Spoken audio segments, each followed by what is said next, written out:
अस्सलाम वालेकुम नाजरीन, मेरा नाम अली हैदर है और आपका शुक्रगुजार हूँ कि आपने मेरी वीडियो देखने के लिए वक्त निकाला। नाजरीन, वो ख़बर जिसका इंतज़ार था वो आ चुकी है। मैंने कल के व्लॉग में आपको बताया था कि शाम के हालात अच्छे नहीं लग रहे हैं।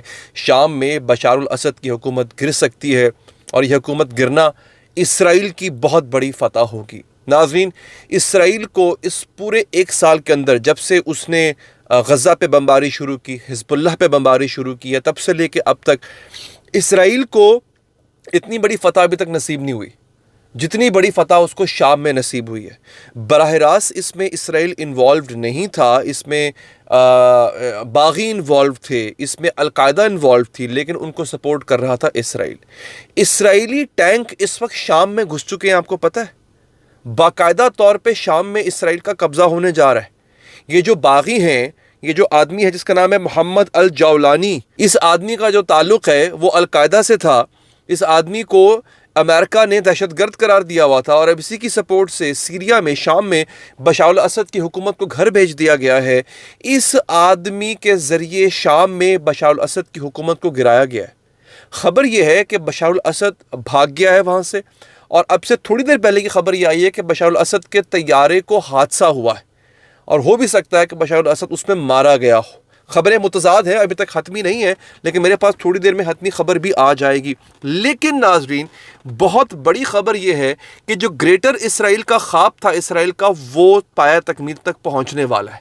आपको मैं अपने पिछले व्लॉग्स में मैं बता के नहीं, मैं तड़प तड़प के थक गया कि खुदारा इन मामलात को संजीदा लीजिए।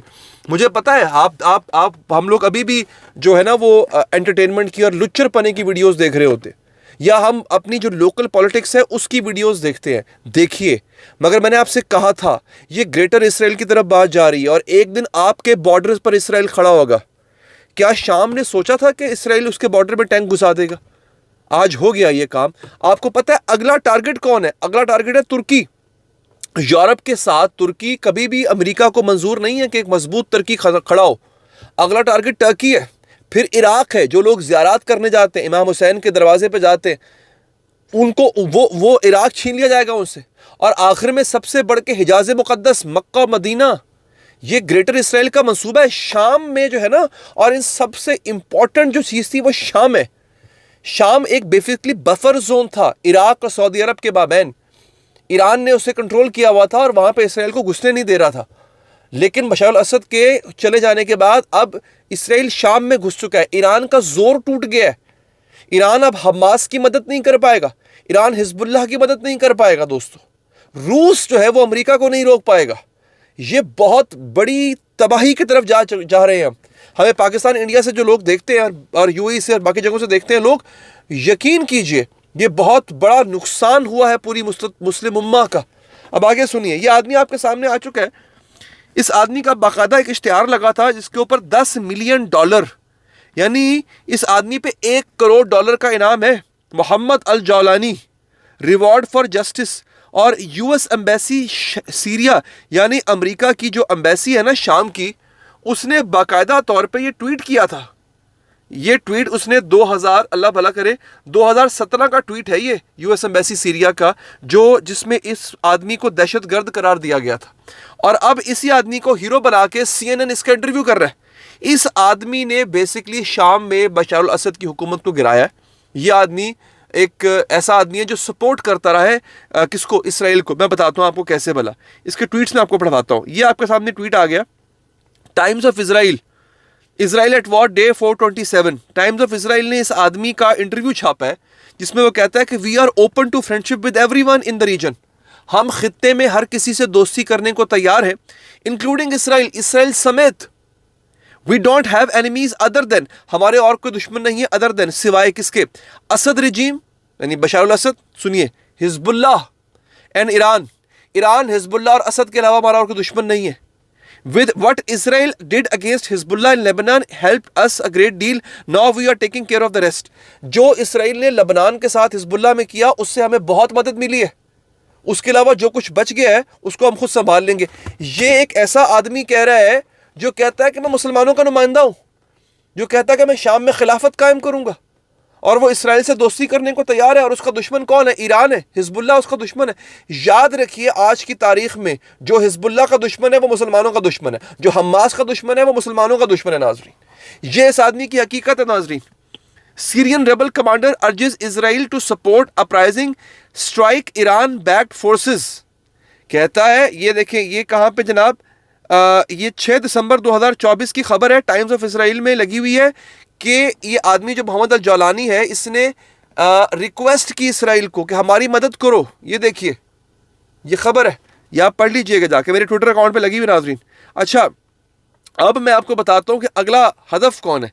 ये ज़रा देखिए नाजरीन, ये नक्शा आपके सामने आ चुका है। देखिए, ये नक्शा आपके सामने आ चुका है, ये देख रहे हैं आप, आपको नज़र नहीं आएगा शायद, मैं आपको दिखा भी दूंगा कि ये ग्रेटर इसराइल, ये ग्रेटर इसराइल का पहला प्लान है।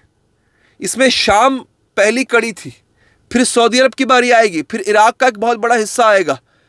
ये देख लीजिए, और अगला हदफ तुर्की है। नाजरीन, ग्रेटर इसराइल की तरफ हम चल पड़े हैं, लेकिन मैं इससे पहले कि आगे बढ़ूं आपको बता दूं नाजरीन, खबरें सुबह से ही आ रही थी कि बीबी पाक सैयदा ज़ैनब सलामुल्लाह अलैहा का रोज़ा जो है, रोज़ा मुबारक, वो निशाने पर है। उसको तबाह करने की कोशिश की गई है, लेकिन इस कोशिश को नाज़रीन नाकाम बनाया गया। इस वक्त सिक्योरिटी फोर्सेस की बहुत बड़ी तादाद, आम लोगों की बहुत बड़ी तादाद सैयदा ज़ैनब के रोज़े पाक को घेरे हुए है, वो वहाँ पे मौजूद है। फ़िलहाल सैयदा पाक के रोज़े की तरफ जाने की किसी की जरूरत नहीं की है, ना ही कोई अभी तक वहाँ पे पेशकदमी हुई है। तो पहले तो मैं इस खबर के हवाले से आपको अपडेट नाजरीन दे दूँ। अच्छा, अब यहाँ पे स्ट्यू पीटर्स हैं, ये एक सहाफ़ी है नाजरीन, और ये पोस्ट मतलब यूँ कह लें कि अमरीकी सहाफ़ी हैं। वो लिखते हैं कि Mossad and it's treacherous puppets in the US government have overthrown the regime of Bashar al-Assad. We are watching the Greater Israel project play out right in front of our eyes. हमारे बिल्कुल आंखों के सामने वो कह रहा है कि ग्रेटर इसराइल का जो प्रोजेक्ट है उसको अमली जामा पहनाया जा रहा है। ये देखिए नाजरीन, ये एक और नक्शा मैं आपको दिखा रहा हूँ, इसमें तुर्की भी है, इसमें शाम भी है, इसमें इराक भी है, इसमें मिस्र का भी हिस्सा है। ये नाजरीन इन्होंने किया है। अब इसमें एक आदमी है जिसका बहुत बड़ा किरदार है, और वो है तैयब उर्दवान, जिसने मुसलमानों की पीठ में छुरा तो घोंपा ही है, लेकिन इस आदमी को नहीं पता कि इसका अगला नंबर है। कैसे, मैं बताता हूँ, पर इसकी गुफ्तगू सुन लें आप। मैं आपको सुनवाता हूँ कि क्या कह रहे हैं तुर्की के सदर मशहूर। En kısa zamanda Şam'a gidecek, oradaki kardeşlerimizle muhabbetle kucaklaşacağız. O gün de मैं आपको बता देता हूँ कहा क्या है इन्होंने। वो कहते हैं जनाबे वाला, इंशाअल्लाह हम अनकरीब शाम जाएंगे और वहाँ अपने भाइयों को मोहब्बतों से गले लगाएंगे। इंशाअल्लाह सलाउद्दीन अयूबी की कब्र के पहलू में खड़े फातिहा पढ़ेंगे, जामे मस्जिद उमवी में नमाज की जमात खड़ी करेंगे। अब आप ये देख लीजिए आप नाजरीन के यहाँ पे ये साहब कहना क्या चाह रहे हैं। बेसिकली कह रहे हैं कि बशर अल-असद की गवर्नमेंट को घर भेजेंगे और वहाँ पे जाके हम जामे मस्जिद उमवी में नमाज अदा करेंगे। अच्छा, अब ज़रा ये सुनिए, ये ऑथर हैं और रिसर्चर हैं, उनका नाम है अली हमी। इन्होंने क्या कहा है सुनिए। ये बेसिकली बता रहे हैं कि अगला जो नंबर है ना, अल्लाह भला करे, वो तुर्की का। Maybe they don't see that, but I see it myself. They consider to break down Turkey.